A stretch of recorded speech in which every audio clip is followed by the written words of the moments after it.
الحقيقة كابتن شوبير في أكتر من مناسبة وفي أكتر من موقف وفي أكتر من حلقة وفي أكتر من تصريح، سواء صحفي أو في التلفزيون أو في الإذاعة، بيتكلم على إن أحمد عبد القادر خلاص أنهى كل حاجة مع نادي الزمالك بشكل رسمي.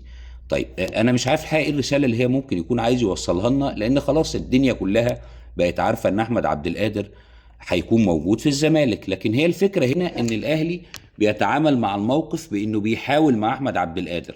خلاص احمد عبد القادر مفيش قناعه ان يحصل تمديد عقده او يقبل العروض اللي بتيجي للاهلي علشانه، هيفضل مكمل وهيتم قيده، وهيفعل بقى العقد في نهايه الموسم اللي جاي لسه.